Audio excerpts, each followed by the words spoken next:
You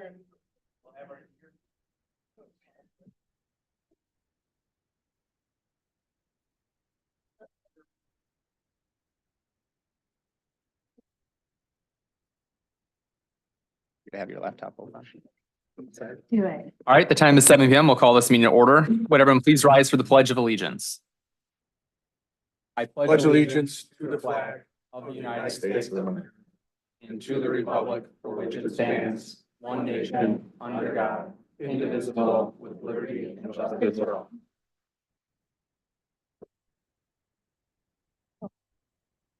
Madam Clerk, can we have a roll call, please? Mayor Pulaski. Here. Trustee Della Penna. Here. Trustee Domke. Here. Trustee Forsythe. Here. Trustee Lanisa. Here. Trustee Prokowski. Here. Trustee Trejo. Here. And we have a quorum. We'll now move on to presentation of the prepared agenda. Do we have a motion to approve? So moved. Again. Any discussion? Seeing none, all those in favor, please signify by saying aye. Aye. Let's pose nay. Any abstentions? Seeing none, that motion carries. We'll now move on to village board public comment. Anyone wishing to provide a comment on a topic or an agenda item may address the village board during public comment and public hearing segments of the village board agenda by submitting comments in advance using the online form or during the meeting. Madam Clerk, do we have any submitted in advance? One in advance. Jennifer Ryan of 1220 Andover Drive writes, knowing that home rule removes the expectation of state limits on property tax laws, why are we seeking home rule instead of a special levy that would focus our efforts on managing the new EPA standards? EPA rules are the only argument to support home rule, yet there is no discussion about other options that can manage this finite need. I had a conversation with that resident earlier, but for everyone's sake, the board did, when we started the conversation about the funding gaps that we had almost 2 years ago, actually, staff presented us with a number of options, some of which were not eligible for us due to the fact that it was a issue that was across the entire village. So things like special service areas or SSAs would not be applicable. The village could, of course, bond like you see for things like schools, libraries, and parks for the money through a bond referendum, but that would go straight on property taxes. And as you can imagine, putting $80 million on the property tax bills is something that the board was not interested in doing, and something that they did not want to move forward with. So from that standpoint, the board has kind of evaluated and looked at either raising water rates, which can be easily lowered after the project is paid for from a debt servicing perspective, or a sales tax were two valid options that would minimize the burden on individual households while allowing the village to have the appropriate revenue. I will say the village has, as we've gone down this route to solicit the public's opinion, the board has passed a resolution that would limit its property tax authority to adhere to its current limitations. So it could not raise property taxes above inflation or 5%, whichever is lower. And so I think there's been a lot of mindful conversations around how do we avoid property taxes being increased, because we do understand and feel that pressure ourselves as individuals. I will say, while the EPA unfunded mandates is the impetus for the conversation, though, there are a lot of other results that would come with home rule, including increased local control and autonomy that would help us in other ways beyond revenue, such as crime-free housing and other regulations the village could impose, including increasing fees on overweight trucks in the village. That is currently limited today by state statute. So there is other things the village could utilize beyond just the revenue authority that would help with the EPA mandates. Any other comments submitted in advance? Do we have any members of the public here today that wish to address the board at this time? Let the record show none. We'll move on to officials and staff reports. Under my report, I want to congratulate the Sister Cities Polish Committee on another successful 20th gala. I know myself and others in attendance had a fantastic time. So thank you for that wonderful service to that organization, and all the proceeds do go back to the community in various ways, whether it's through scholarships or other things. So I think it's we're really lucky and fortunate to have an active group that's been along for 2 decades now. So thank you so much and congratulations to them. I did also want to solicit the board's opinion on a new Class T license request. So that is video gaming. The ownership of 1913 has recently changed over, and the new owner approached me about would the board be interested in authorizing it. Since we did allow our first gaming license for the Main Street area with Mangy Dog, I wanted to kind of solicit the board's opinion before we put anything up. I know the owner is present tonight if there's any questions from the board, but from my understanding, as opposed to kind of how you see it in other areas, it'd be kind of in a back room that would be kind of segmented away from the general restaurant, so it wouldn't be degrading the the brand or the reputation out there, and there wouldn't be kind of flashy signs or advertisement on the street to kind of point people to it. So I don't know if the owner would like to add any additional details or if there's any questions from the board at this time. I'm good with it. I'm fine with it. Good with it. You're making that good food, make over there. All right. So then, what we'll do is we'll instruct you to move forward with the application process. So you can talk with, Liz, tomorrow when we're open. And once that is at a state where the board can see it for approval, we'll put that on a future agenda. So I appreciate your, feedback on that before we move forward on that. Besides that, I know this is our first official meeting since, the quote unquote blizzard. So I know, our Public Works Director had to step out, but I just do want to give a congratulations to our Public Works team on a job well done. I know it's their job, but you know, working 72 continuous hours really speaks volume to the professionalism and what we do with snow removal. And I know we continue to do a good job of trying to stay as proactive as possible when forecasts change hour by hour sometimes in our area. So thank you so much for all you do to keep our community safe during this wonderful winter wonderland that we're in. With that being the case, are there any trustees that have a report today? Trustee Domke. Well, Chief Barretto tasked me with a nice project here, since I don't normally get to speak about the police. But we got the Citizens Police Academy coming up, right, Chief? March 7th through May 16th. Like there's 14 sessions. When you're done with this, you could probably apply for a job, right? Oh, okay, but close. So anyway, people should sign up for Citizens Police Academy. It's really cool. It's a good way to spend the rest of the winter and learn really all the nuances that go into law enforcement and keeping everybody safe. So it's really cool. Thank you so much. Any other trustees have a report tonight? All right, seeing none, village clerk, Report. village attorney, No report. village administrator. Treasurer's report. Time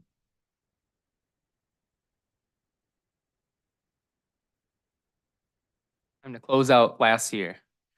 Exactly. And I'll do it twice. So good evening. Tonight in your packet is the treasurer's report through December 31st.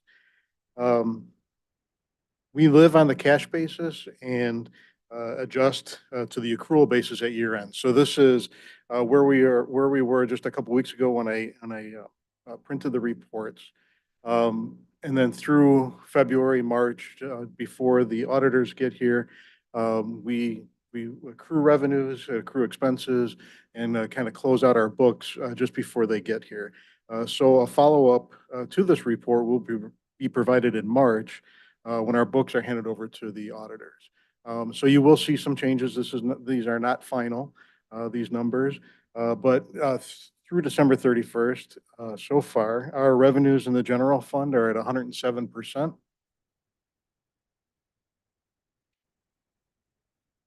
And expenditures are at 96%. So revenues over expenditures in the general fund are about just over $1.8 million. So that's adding $1.8 million to fund balance again. Pretty similar to where we were last year.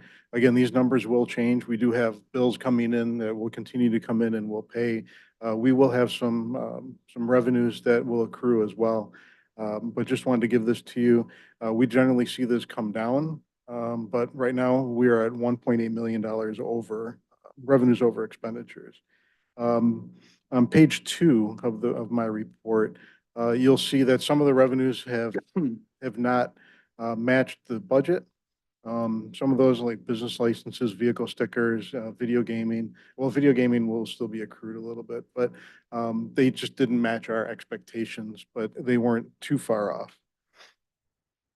In this report on pages 2 and 3, I have included the top 25 sales tax producers for the quarter. This would be July, August, and September. They're in alphabetical order, so it's not, in how they contributed, but I just wanted to point that out, that we decided to add this. You'll see this every quarter. We'll try to include this, just so you can see where our top 25 are. If it's too much, I can drop it down to the top 10, but I thought 25 is a good number to show, just so you can see the depth of those contributors. On page 5, again, I'm just showing the revenues over expenditures of the 1.8. And then on page 11, water sewer operating revenues over expenditures right now are 169,000 revenues over. So the water and sewer fund is showing a positive gain in 2023, and we hope to see that continue. Further on in the report, of course, I've added some, and I haven't had a chance to talk to the board, I don't think, since I've done this, but there are new cash and investment reports in the report. That was the new software that we purchased near the end of last year. It allows for better reporting and tracking, easier tracking of our investments. So you'll see there's more reporting in there, a little bit more detail to our cash and investments, so you can see that a little bit clearer. And then after that are the same reports that I've provided before, the revenues and expenses, and then some of our revenues for the year. And I'd be happy to answer any questions. Think some fun facts that stood out to me out of our top 25 tax producers, 8 are more business to business entities and not to resident or consumer. Right. And 6 gas stations. That 14 out of our 25 top are pretty industrial based, we'll put it. And I know a lot of people, as we're going through this, the fact that we continue to budget smartly and continue to exceed our expectations and cut our costs, and elected officials and admin both are under budget for the year at this point, 33.1% and 16% each respectively. So I think those are fun facts I would just call out from my end. Any questions or comments from the board? And you will notice that these, if you look at them over the year, the quarter, they change. They you'll see some come in, some come out. I thought Signode was one that I did not expect when they first came on board, but it's nice to see them in there. Do you plan on doing that as a ranking the next time, or is it always going to be alphabetical? I'm going to leave it as alphabetical, just because I can't give the details of the numbers they give, and I'd rather just give it as alphabetical. Any other questions? All right. Thank you, Tom. Appreciate the updates as always. So looking forward to that annual audit report coming up soon. We'll move on to unfinished business. First, we have the consent agenda. All items listed on the consent agenda are considered to be routine, procedural, informational, self-explanatory, or non-controversial in nature and will be enacted in one motion. There'll be no discussion on these items. Tonight, we have presentation and approval of the village board minutes of December 4th, 2023 and January 8th, 2024. Adopt a resolution authorizing the execution of agreement by and between the Village Roselle and Cloud Permit Incorporated. Approve and authorize the execution of agreement by and between the Village Roselle and Utility Service Partners Private Label Incorporated, DBA Service Line Warranties of America. Is there a motion to approve? Moved. There's a second. That. Thank you. We have a roll call, please. Trustee Trejo. Aye. Domke. Aye. Trustee Delapenna. Aye. Forsythe. Aye. Trustee Lanisa. Aye. Trustee Prokowski. Aye. And that motion carries. We'll now move on to community development. Trustee Lanisa. Yes, I'd like to make a motion to open a public hearing for the amendment to the annexation agreement for 63 Plum Grove Road in Roselle, Illinois. Second. Thank you. We need a roll call? Yes, please. Roll call. Trustee Lanisa. Aye. Trustee Trejo. Aye. Trustee Delapenna. Aye. Trustee Domke. Aye. Trustee Forsythe. Aye. Trustee Prokowski. Aye. I'd like to state that the public notice has been properly served. It is in the Daily Herald for on January 5th, 2024, and the property is owned by Donna Gambino. The notice is on file with the village clerk. And next, I'd like to ask if there's any member of the public who wishes to speak in favor of the petition. Seeing none, is there any member of the public who wishes to speak against the petition? Seeing none, I'd like to know if there's any questions from the board? Or is there any member of the public who wishes to ask a question of the petitioner? No? I'd like to know if there's any questions or comments from anybody on the board. I'll just say I appreciate the family's patience and working with staff through this. I think we found a good compromise in the meantime. And so, sometimes government is a little bit awkward about how we have to go about implementing things, but appreciate the family being a new member of Roselle. Very good. So there was no questions from the board, so I'd like to make a motion to close the public hearing. Second. Roll call. Please. Trustee Lanisa. Aye. Trustee Trejo. Aye. Trustee Delapenna. Aye. Trustee Domke. Aye. Trustee Forsythe. Aye. Trustee Prokowski. Aye. That motion carries. Good. Now I'd like to make a motion to pass an ordinance approving and authorizing the execution of an amendment to the annexation agreement for the property commonly referred to as 63 Plum Grove Road in Roselle, Illinois. Second. Any discussion? Seeing none, can we have a roll call? Trustee Lanisa. Aye. Trustee Trejo. Aye. Trustee Delapenna. Aye. Trustee Domke. Aye. Trustee Forsythe. Aye. Trustee Prokowski. Aye. That motion carries. And I'd also like to make a motion to adopt a resolution approving a plat of consolidation for the Joseph L. Devlin wastewater reclamation facility. Second. Any discussion?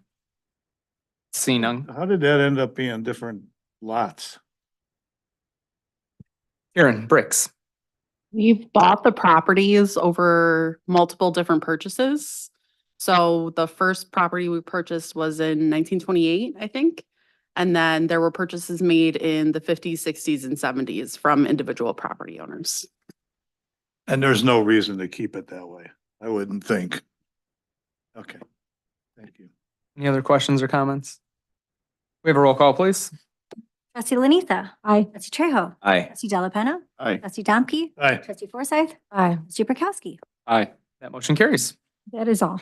Thank you so much. We'll move to administration, trustee Forsythe. Thank you, Mayor Pulaski. I would like to move to adopt a resolution authorizing the execution of an agreement by and between the Village of Roselle and S. Michael Ray. Second. Any discussion? Yes, trustee Domke. So I just want to officially go on record. Is there any reason that they would be in an area where there would be asbestos that would affect their health working in this area where they're going to build this? Not to our knowledge, in the garage is the area he's working in, and the only known asbestos in there was not in the garage area. And anything that was in the building was is Non-full. non-friable. So, in essence, unless it's disturbed, it's safe, right? It's tiles. Okay, Correct. He's doing nothing in the building to disturb the building other than walking on the floors. So even if there was an area, it would be deemed safe, as safe as it was before we bought it. that's all I only wanted to know. Any other questions from the board? It's a great continuation of our partner with the Arts and Culture Foundation, and I think this will be a nice, long-lasting gift back to our first responder family in the village. So, that being said, can we have a roll call, please? Trustee Forsythe. Aye. Trustee Trejo. Aye. Trustee Delapenna. Aye. Trustee Domke. Aye. Trustee Lanisa. Aye. Trustee Prokowski. Aye. That motion carries. We have nothing under fire, police, or public works tonight, but finance, trustee Delapenna. Thank you, You. Mr. Mayor. I'd like to make a motion to approve the accounts payable list for January 22nd, 2024 in the amount of $1,788,425.52. Second. Any discussion? Seeing none, can we have a roll call, please? Trustee Delapenna. Aye. Trustee Trejo. Aye. Trustee Domke. Aye. Trustee Forsythe. Aye. Trustee Lanisa. Aye. Trustee Prokowski. Aye. That motion carries. I'd also like to make a motion to consolidate the agenda items 14C, 14D, and 14E, abating property taxes for the 2016A, 2018, and 2022 general obligation bonds, alternative revenue sources. Second. Any discussion? Seeing none, can we have a roll call, please? Trustee Delapenna. Aye. Trustee Trejo. Aye. Trustee Domke. Aye. Trustee Forsythe. Aye. Trustee Lanisa. Aye. Trustee Prokowski. Aye. That motion carries. Finally, I'd like to make a motion for approval of the abatement ordinances represented as consolidated agenda items 14C, D, and E. Second. Any discussion? Seeing none, roll call. Trustee Delapenna. Aye. Trustee Trejo. Aye. Trustee Domke. Trustee Aye. Forsythe. Trustee Lanisa. Aye. Trustee Prokowski. Aye. That motion carries. That is all that I have tonight. Thank you so much, trustee Delapenna. We'll now move on to our new business agenda. We have three presentations. First is a staff presentation on the progress to our 2022-2025 strategic plan. So I'll turn it over to our Assistant Village Administrator, Brian Jonas, and our Economic Development Coordinator, Matthew Galloway. Thank you, Mayor. So tonight on your packet is a summary memo highlighting the last quarter update for our strategic plan. I'd like to thank just staff and their diligence, making it through halfway of our strategic plan on time. We're about 56% all the way through. So I'm going to walk through kind of the dashboard here on the screen for the members at home and kind of highlight some of the achievements that we've made over the 5 different priorities. Some of the information may be a little redundant. David did a good job of highlighting the annual kind of achievements that the village at its whole has made over the last year. These are kind of specific to the outcomes of our strategic plan.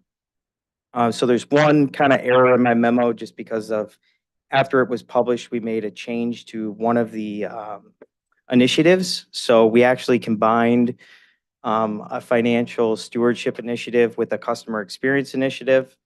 So there's now a total of 17 initiatives. And I'll kind of talk a little bit more about that as we go through. So to start out, the village ended with its general fund reserves above the 45% threshold. That's your board policy. We also committed and completed to 8 different community events to help educate the public on the village's finances and related to the home rule referendum and infrastructure requirements and needs.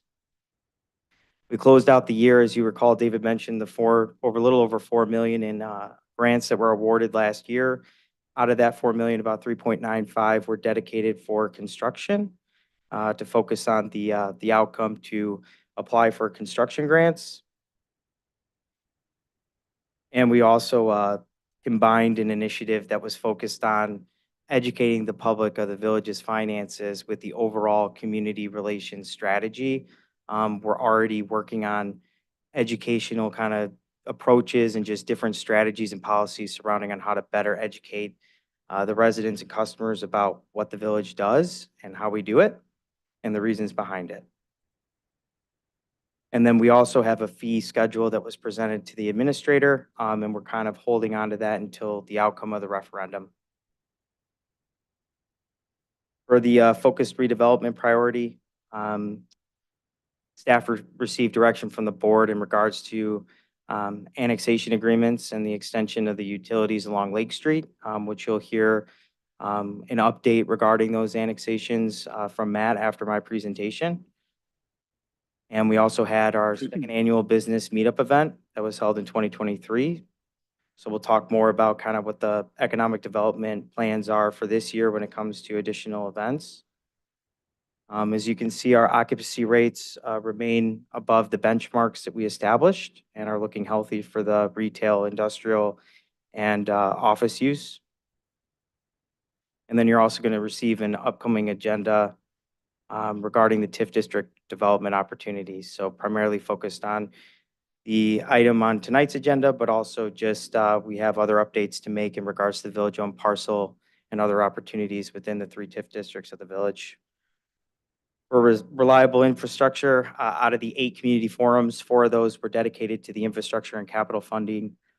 And all of the annual replacement programs, including water main, streets, sidewalk, and wastewater improvements were completed with the street improvement program already being out for bid this year.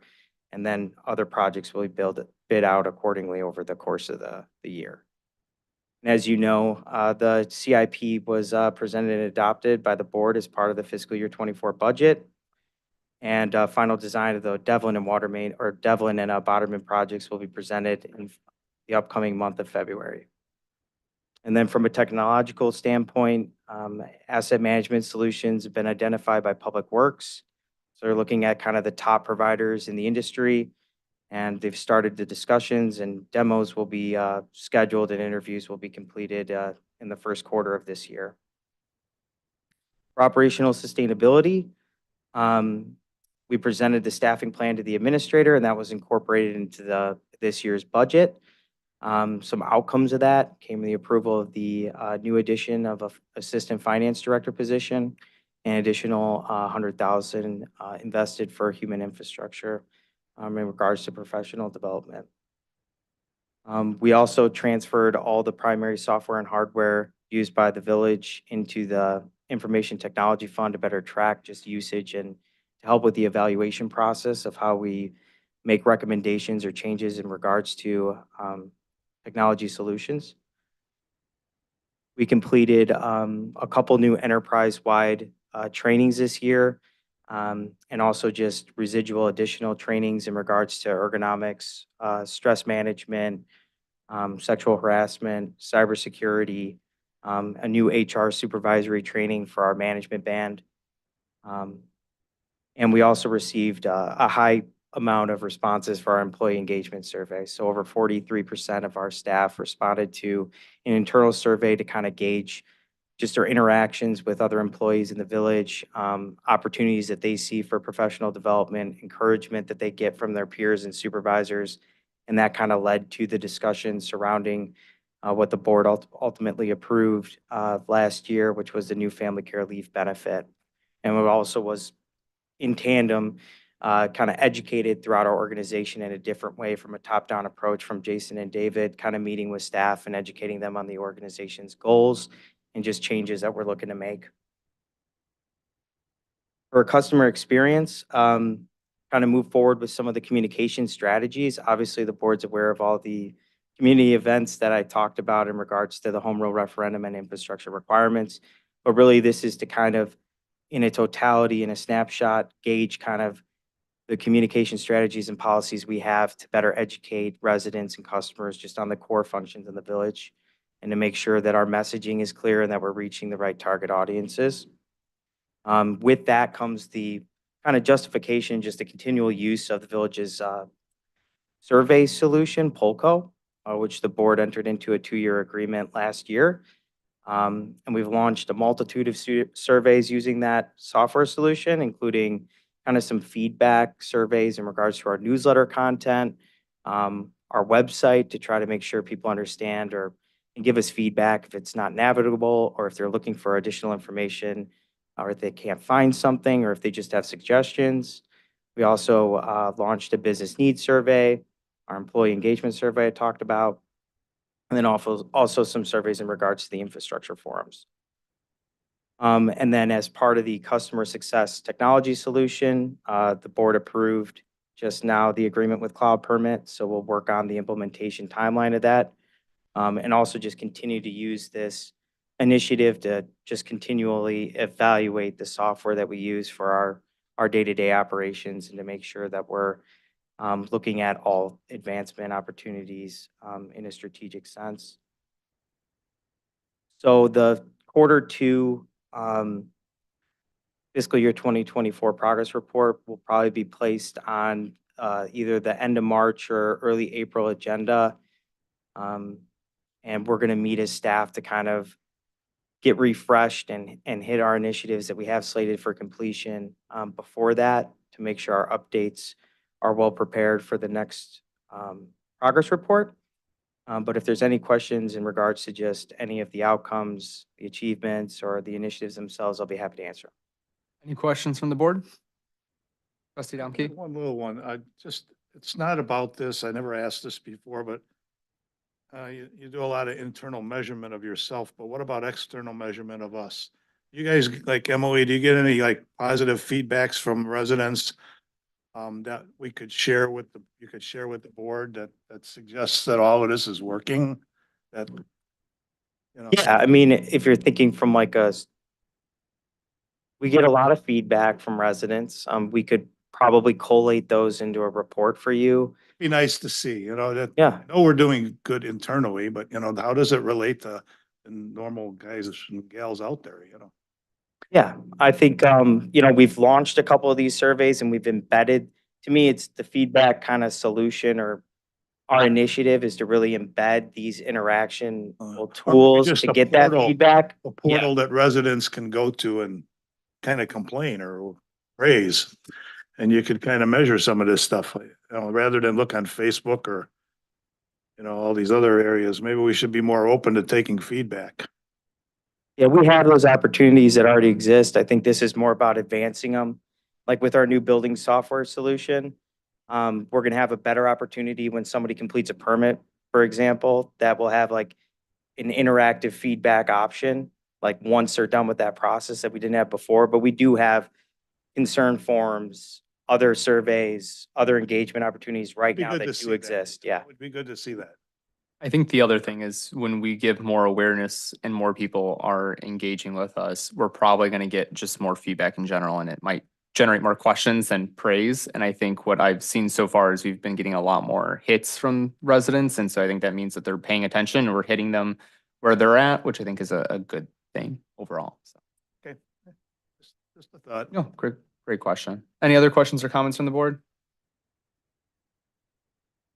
Appreciate the updates, and as always, for everyone's knowledge, the portal is always accessible online, and so we update this on a quarterly basis. So if anyone ever wants to see how we're doing, you can always go online and take a look at it yourself and dig into it. So thank you so much, and appreciate all the time that staff's put into it. Next, something exciting. Everyone loves to talk about a new development in town. So we're going to review a draft redevelopment agreement between the Village of Roselle and Firewater Barbecue for the development of a 6,000 square foot retail restaurant building located at the village-owned Maple Avenue parking lot with Firewater Barbecue as the principal anchor business. I'll turn over to Economic Development Coordinator Matthew Galloway. Thank you, Mayor. Back in June of '23, I received direction from the board to market the village-owned parking lot for commercial development. I had reached out to previous leads that have shown interest in developing in Roselle, and one of those, the developer for Firewater, and they showed instant interest in this parcel, and we started the negotiation process. So their initial ask was property at no cost and $350 in incentives. So back and forth, we're still at property at no cost, but 300 in incentives split between three separate incentives. One is an upfront general fund loan. The next is TIF reimbursement, and then the third part is tax sharing for the eating and sales tax. With that, the property itself, the village doesn't have any record for ever paying anything for that property, indicating that it was either donated at no cost or acquired at no cost. So with the downturn of parking after COVID, that lot was extremely underutilized. The last permits we had, there was only 2. So it was not generating revenue for the village any longer. So as a village-owned parcel, not generating any revenue, it also didn't generate any tax revenue from property tax. So it's definitely in the interest to get that on the tax books. And on top of that, it isn't in a TIF district. So increasing the EAV of this parcel will benefit the entire TIF. And time-wise, it comes right at a perfect time when the Metro 19 development is going to be completing as well. So it is a 6,000 square foot multi-tenant retail space with the anchor being Firewater Barbecue, which has several other locations in the Chicago metropolitan area. Closest one being Evanston, another one downtown Geneva, Crest Hill, and their newest one, which was their first ground up build in Alsip. And that Alsip design is what they're going to be looking at using here as well. The other 2,000 square foot can be subdivided into separate 1,000 square foot retail space or a single 2,000 square foot retail space, but it will be retail space. So not only will we be generating tax and eating establishment revenue from Firewater, we could also see additional revenues from the other tenants. So the total build out of this project is estimated to be 1.8 million. And then the annual property tax is anticipated to be over 2 million annually, with an additional 1 million in sales and eating establishment tax. So although donating the property or selling the property at no cost is a pretty big price tag, the return on that investment is going to be significant. And this isn't outside of what the village has done previously. In the old Main Street TIF, we did a similar economic development deal with the property that Italian Pizza Kitchen is on. And they are now one of our top generating restaurants in the village. So we can anticipate that kind of economic development practice to continue with this potential project. If you have any detailed questions on the RDA, I have invited our Economic Development Council to speak on any details. And then also, once you have questions for me, I can also invite the owner and operator of Firewater up as well. Questions or comments from the board? You say the tax thing you said again about the expectation of taxes. Yes, What was it? You said 2 million and 1 million? 2 million in property, which that will go into. That's over the TIF term. Yeah, the life of the TIF. It's not a yearly. No, not annual. I misspoke there. I wish. Yeah, I wish. But they do I'm voting yes anticipate, right away, but they do anticipate 2 million in sales. That is separate. A lot of twos. what's the TIF? Is that 20 years, 22 years yet? Yeah, I believe we've got 20 years left on Yeah. And could you annualize the sales tax revenue for us? Sorry. that. It's if we're anticipating 2 million in sales annually, what does that amount to in revenue for us? I don't have it right in front of me. It is in the RDA. So there is a minimum sales tax associated with the sales and eating establishment criteria. But we're About $40,000 at the beginning. Yeah, it's page 20 of the RDA in our packet. And what's our total amount of money that we're proposing to offer? So it's 300,000 in financial incentives, which is split between the upfront loan, the TIF reimbursement, and the sales tax sharing. And then the property value, which is what it was appraised at, is 425. So including the property, that's a total of 725,000. And at least 200,000 of that is based upon reimbursable expenses, correct? Correct. And generation of business, not just money upfront, so. And there are criteria with that property. So there's a restriction on sales or transfer of property for 10 years. So if the property were to transfer in 10 years, they would owe the village a fee. There are also personal guarantees on the property that if, in the worst case scenario, if bankruptcy, we would still have grounds to retrieve assets. What assets? Value for the property. Would we become owner of the property?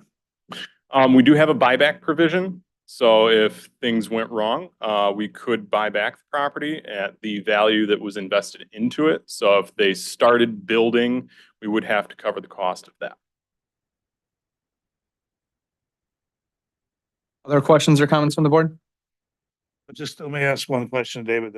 Yeah. Is it 18 years at $40,000 of taxes? It would take us 18 years to break even with the money that we're offering. That's assuming flat returns. I know in the RDA, they're assuming that a growth of about 2% per year in annual sales. So once you start to compound that in there, the turnaround time for that, It'll be less. it is less. 15, 14, maybe, something like that. I just want to know. Yeah, if you're looking at a 15-year outlook, you're talking about $1 million generated, just shy of 1.1 million generated in sales tax or eating establishment tax. And over that same time period, 2 million generated in sales or in property taxes. So a total of $3 million would be accumulated by 2042. And the history of this business is, how many years have they been in business? I'll let Matt from Firewater speak on that. Just make sure you're speaking to the microphone for everyone at home too. So Sure, I will, no problem. if you don't mind introducing yourself for the record. Sure, Matt Weil, I'm from Firewater Barbecue, also Barton Construction and Redevelopment, and also I'm the owner of Brickyard Commons, which is a similar development that we're proposing here for Roselle. So Mayor, trustees, good evening, members of the board, everybody else, the community, thanks for having me. I know, in talking with Matt and going over this, we've done this before, which is kind of reassuring, I think, to a lot of people. Our All-Set project that just got completed in November was very successful. Similar, Yes, sir. And you can come out there and see it anytime you want. more with the financing and the incentives and stuff? Yes, very similar. You know, I wouldn't say exactly to a T, but I would say that in this situation, yeah, very similar. I will also say that when Matt did a lot of the revenue generation too, most of that you're hearing is based on Firewater as sole tenant, not the other 2,000 square feet in sales tax. So we can't assume what the other two tenants are going to do. I can tell you the center that we have right now in Similarity, the sales tax is almost the equivalent of what Firewater do. So you're talking actually $2 million annually in taxable sales, because it's all retail space. So yeah, but let's really talk about the important tenant. That's Firewater Barbecue, right? I mean, that's the most important thing to me. We're a really hardworking, family-owned company. We have 4 locations, with our 5th in Lake Zurich is under construction right now. We do all Southern style barbecue. We use an all wood pit, no gas assist. Our team member's been with us for over 12 years. That was, I think, one of your questions, how long we've been around. I've been in the industry for 25 years. Firewater's been around for 12. Our first one's in Crest Hill by Joliet. Our second one's in Geneva, downtown Geneva, Batavia, St. Charles. Then we built, Elmhurst opened 2 years ago, and then obviously All-Sip now. So Roselle, we've had the eye on the community here. I have a lot of friends here in the area. My best friend actually lived here in the new, they were new in condos, I don't know, 15, 20 years ago now. Yeah. So when I first would come here, as a young guy, I grew up kind of in the LaGrange area. But yeah, we've had our eye on Roselle for a while. We were excited to get here. And, so we went barking, and Matt's here. It wasn't the other way around. And he kept saying no to us. So we've been courting him. And you all, you know, I did my hair tonight and I tried to look as presentable as possible. But yeah, we think it'll be great. The center itself is beautiful. This isn't one of those like run of the mill centers. Obviously you don't have any of those here in Roselle anyway, but in some areas you would see these kind of, brick and mortar steel frame. It doesn't look like that. We use real cedar. Our ceilings are almost 23 feet tall, with the windows, almost, meeting that line. And all the materials we use on the outside of the building are really, appealing, you know, so it looks, Yeah. you know, exciting when you see it and stuff like that. And it's fun and it builds community. We're a very family oriented place. He left out the brew part. It's Firewater Barbecue and Brew. We also carry local regional craft beer. We like to support a lot of small craft beer. The community, I also own a brewery called Whiskey Hill Brewing in Westmont, Illinois. And we've won multiple gold medals in FOBAB Festival Barrel Aged Beers, the largest barrel aged competition in the world here in Chicago. And I like to brag about that. But we basically we employ a lot of people, average on staff 20 to 40 new jobs here in Roselle for Firewater. 20 to 40 new jobs, 10 to 15 full-time, and the rest are part-time. We're a quick casual concept. We're similar to like Chipotle, but we do barbecue fare. But I'd say we're somewhere like the Portillo's in that sense. But again, we do brisket, pork, chicken ribs, cheddar jalapeno brat, wings, and then all homemade sides and desserts like taffy apple bread pudding, things like that. There's not a drive-through on this, is there? So the original concept right now has a drive-through in All-Sip. We are trying to figure out if we want the drive-through or we don't. I don't feel like we necessarily use it as much as we thought it would be as effective. Tons of call ahead online ordering is so popular now that our menu's not made like fast food, right? I mean, everything's slow smoked. When we smoke our brisket for 16 hours, it's hard to just throw it out at you like, here you go, and wrap it in some bread. Yeah, so a lot of people pick up our ribs. We candy on the grill. That's a good 7 to 8, 10 minute, you know, time to candy them up and get them ready and hot. So the drive-through we're considering, we don't know if it's necessary though. I think that this being in the location it's at with the park there and kind of the area more in the downtown, I think it'd be more inviting to use a little bit more of the exterior of the building, and have it be a little bit more indoor-outdoor feel. So a lot more landscaping and greens, things like that, I think would really help. Beautiful building. Yeah, thank you. Yeah, and so, you know, we use an indoor-outdoor fireplace on it, which is really appealing, because we can't stick your head right in the smoker and show you. We try to like kind of give you the vibe. But, yeah, we're excited. And again, I'd like to just reiterate the fact that this is not the kind of retail center that you're gonna see on every corner. It's one of those like really, we take a lot of things into consideration when we build them, and we want to make sure aesthetically they look really pretty and really inviting. So. Other questions and comments from the board?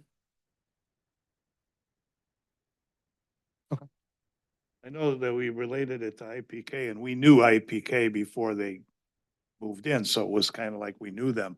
And now, you know, with your presentation, I feel like we kind of know you too, so it's Thank you. well done. Well, I wanted to bring you guys some barbecue tonight, but Matt said that You can guys- see we eat. He You said he can wouldn't see be hungry. we I eat a was lot like, here. But no, Maybe when we sign a deal, you can bring some barbecue, so. right. And the drinking too, we do a lot. Drink, yeah. I don't know if I could bring the beer here to the board meeting, but I think, Wayne, you're in Roselle, right? I haven't heard some, I won't mention anything. I think Wayne, to your point, you know, one thing I take great pride in is that we're a small business oriented community. And so I think we found a great partner in this fact that this is a family owned business. This isn't corporately owned or something that is, you know, while it is getting regional notoriety, they're not a chain that's everywhere.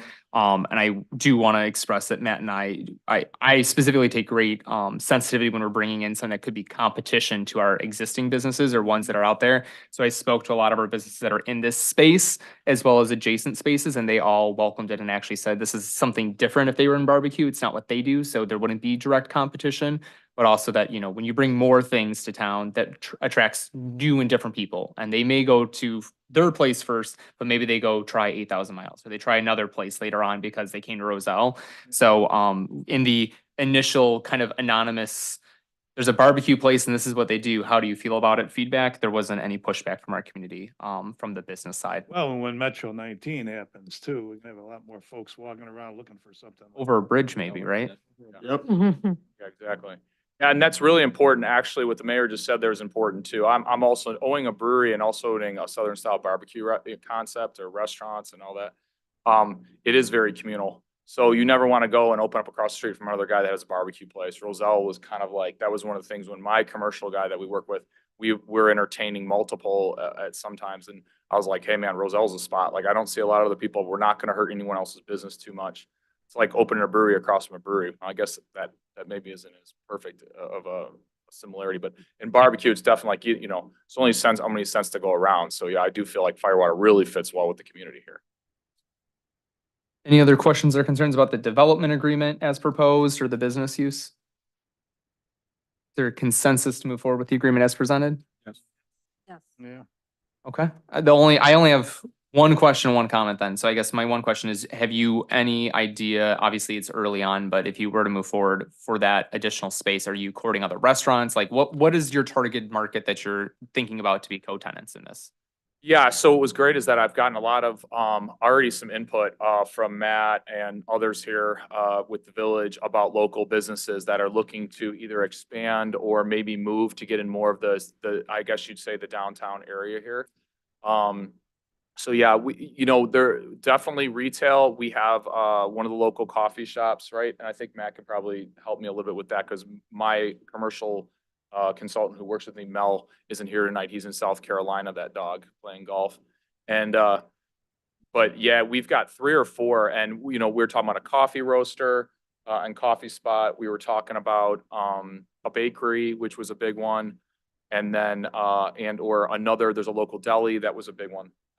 Another one. So I think that the good news is it'll be, I'm definitely all about staying communal and then being able to help each other out. So yeah, that's probably what you would see, something like that. I think it'd be a lot of food, coffee, and That's fantastic, Arden, to know. And I think with the consensus of the board that we've got the feedback to move forward with this agreement, I think this is really the realization of a 20-year goal of really seeing Main Street not only get revitalized, but to stretch and to grow, right? And I think I see this Metro 19 was a residential anchor further east than we've built before, and this is now a commercial anchor east that's going to continue to see Main Street extend beyond just Main Street and really see it spill over into areas like Maple Avenue and Irving Park in full earnest, where we can see new and more businesses come into our area. So thank you for bringing your proposal to us and for staff's time on it. And so we'll look forward to scheduling that vote coming up soon.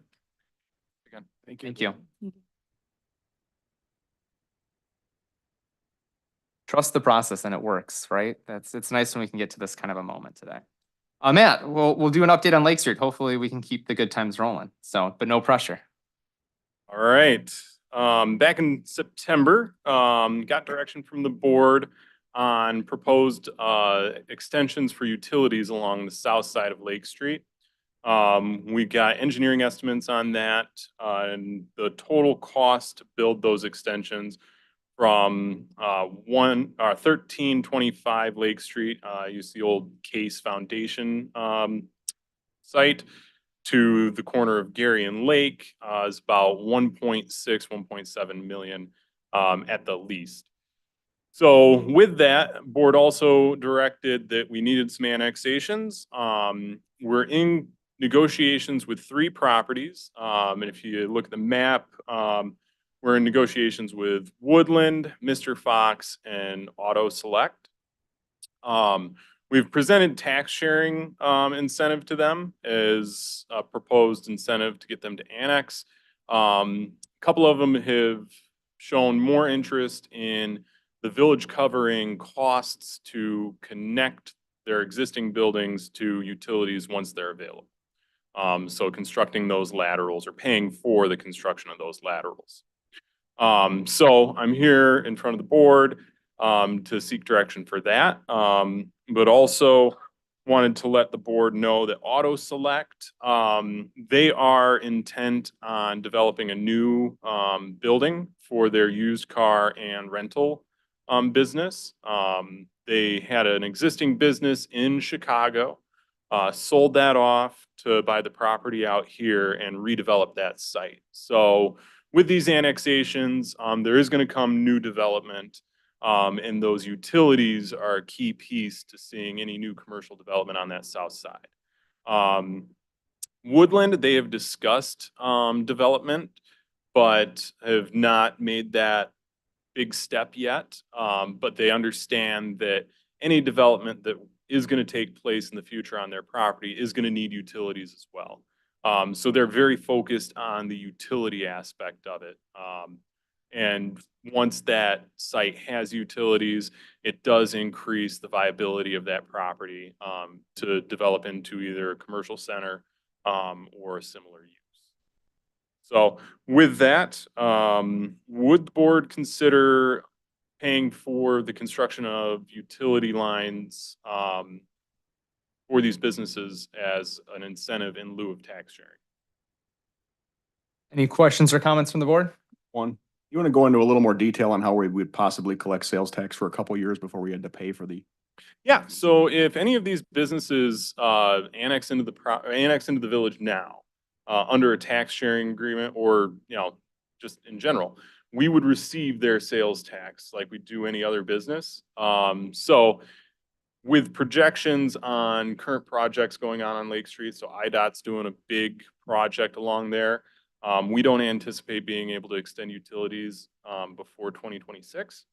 So if we enter into annexations today, those businesses start generating tax revenue for the village. So it'd be that 1% sales that the village receives. Which we could just accrue for that later on. Okay. Correct. Got it. Thank you. Ours make a lot of money for us. So even if they're used. So good question. Any other questions or comments from the board?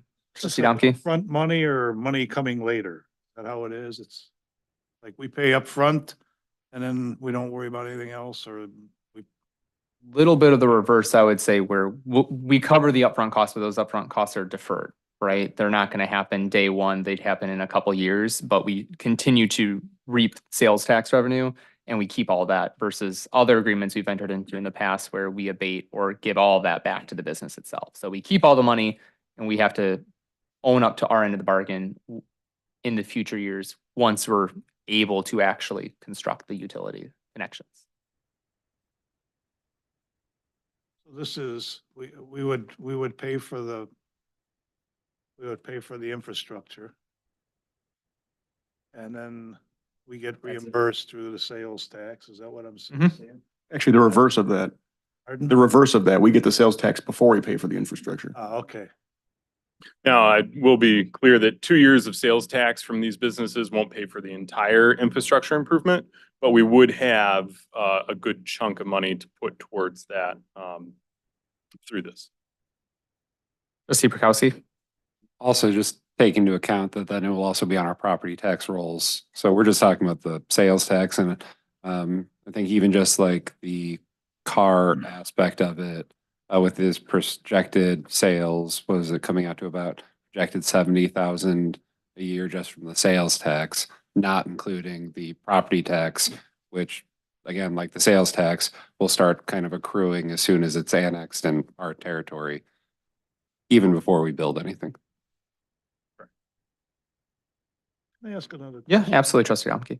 Is this a scheme that we would even use to the donut hole? Would it be applicable to the donut hole doing something like this? I can take that one if that's okay. So the donut hole unfortunately is all residential. So we have no sales tax revenue, only property tax revenue, and property tax on residential property is pretty insignificant. So could we Long apply that? It'd be a long payback. Now, of course, we could decide as a policy to do that anyway.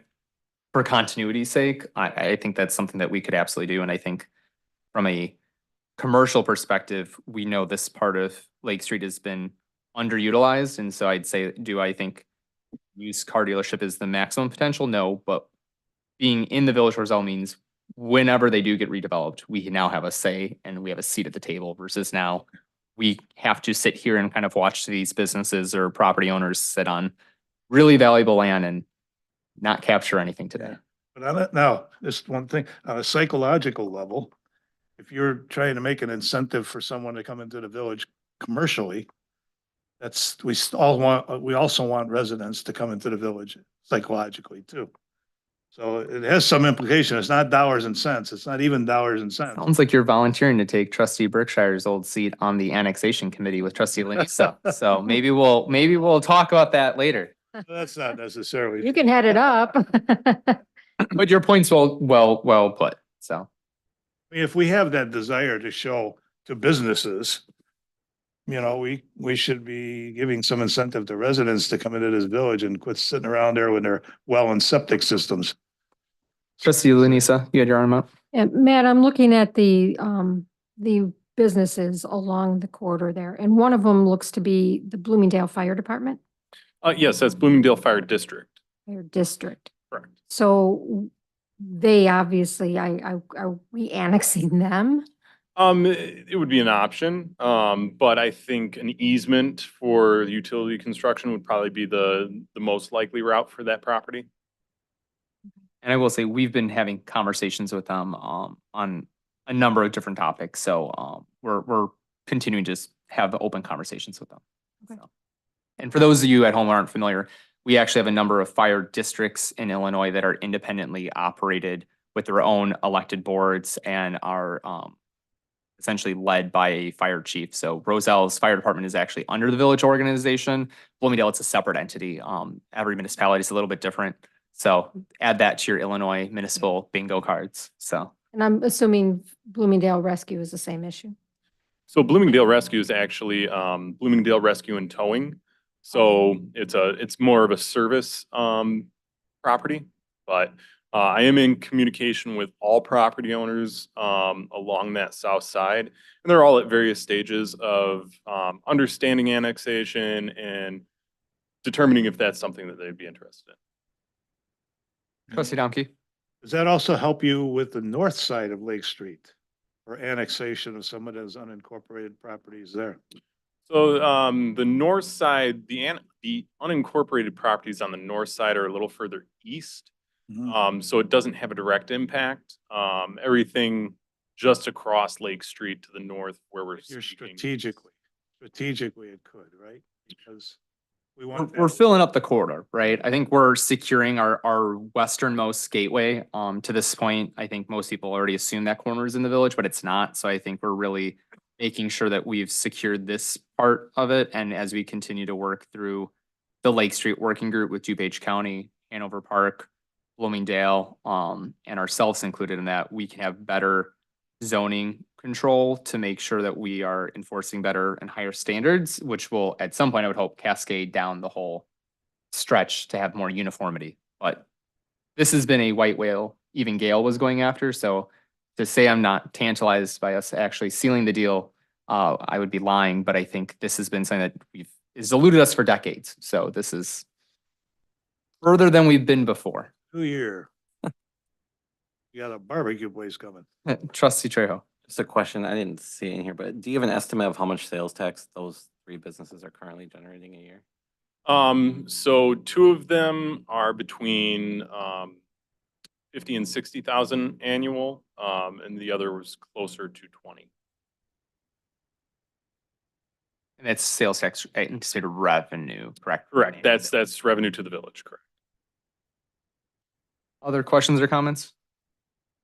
Any direction from the board on the policy set forth? Trustee. I think this plan is amazing. Just, I mean, even just Woodland would add for this year, 711,000 to our EAV. So I know we keep talking about sales tax, but like we could get that nice property tax as well. So, yeah, I think this is a very sound policy. I'd move forward with it. Consensus is move forward. Trustee Trejo. Undecided. Undecided. So you have 5 in support, 1 undecided. So I'd say continue to move forward with in drafting agreements and we can bring that before the board. All right. Thank you very much, board. Thank you. All right, that concludes our new business. We do have a second opportunity for public comment. So is there any member of the public that wish to address the board at this time? Seeing none, is there any other business for discussion only from the board? Seeing none, is there a motion to adjourn? So moved.